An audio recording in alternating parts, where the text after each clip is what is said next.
प्रभु जीशुख्रीष्ट नाम प्रतिदिन रोटी रे आपण मान को पुणी स्वागत करुछु। आज अगस्ट मास 18 तारिख रविवार दिन 2026 वर्ष।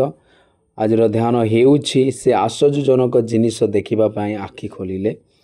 मोर आखि खोल जेपरी मु तुमर नियम आश्चर्यजनक जिनिस देखि पारिबी। गीत संगीत 119 18 पद। अंध बाटीमय चित्कार करी कहला, दाऊदंक पुत्र मते दया कर। तांकर संपूर्ण उद्देश्य थिला आखि खोलिबा, यीशु को देखिबा एवं तांको अनुसरण करिबा।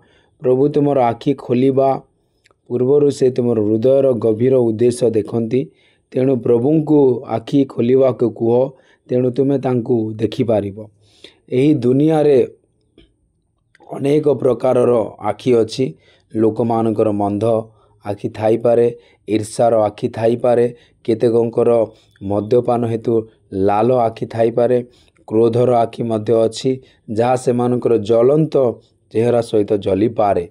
किंतु प्रभु यीशु ख्रीष्ट को देखिबा पाई आमको उज्जवल आखि आवश्यक। स्वप्न एवं दर्शन देखिबा पाई आमको विश्वासर आखि दरकार। राजा दाऊद अन्य एक आखि पाई प्रार्थना कले, जेपरी से शास्त्रर आश्चर्यजनक जिनिस देखिबे। गीत संहिता 119 18 पद।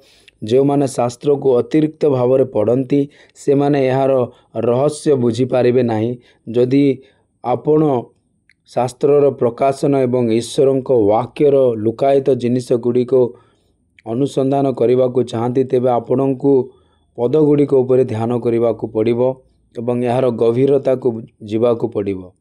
जदि तुमे पवित्र आत्मा को साहाय्य रे ईश्वर वाक्य को जाओ, तेबे प्रत्येक शब्द हीरा खनिर मूल्यवान जत्न परि उज्जवल आलोक रे उज्जवल हेबो।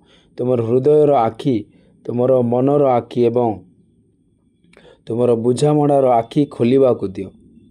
से दिन पाउल जहा कहिथिले ताहा प्रति ध्यान देवा पाई प्रभु तांको हृदय रे खोलिथिले। प्रेरित 16 14 पद। गीत संगीत 119 समग्र शास्त्र महिमा प्रतिफल करे। यह हेउछि बाइबलर सबुठार लंबा गीत एवं अध्याय। यार समुदाय 176 पद अच्छी। समस्त पद गुड़िक शास्त्रर महत्व यह दर्शाए। केवल तुमर आखि खोलिले तुमे शास्त्रर गभीरता एवं लुकायित जिनिस जानीपर, जहाँ आत्मा एवं जीवन अटे। अनेक बाइबल पंडित माने मत दियंती जे यही गीतटी एजरा नामक जड़े शास्त्री द्वारा लिखित होई थाई पारे एवं सेमानंकर मुक्ति निम्नलिखित पद उपरे आधारित जो माने कहा जाइछि। कारण एजरा सदाप्रभु नियम अन्वेषण करिबा पाई एवं ताहा करिबा पाई एवं इस्राएल रे नियम शिक्षा करिबा पाई निज हृदय प्रस्तुत करथिले। एजरा 7:10 पद। ईश्वर संतान माने सुना और रूपा प्रचुरता अपेक्षा तुमे ईश्वर वाक्य पवित्र बाइबल को अधिक गुरुत्व देवा उचित।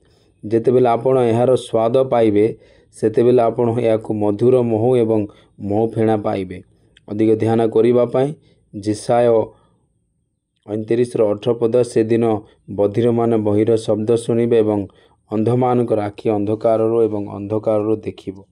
प्रभु वाक्य रे आपण समस्त को आशीर्वाद करंतु। आमेन करंतु।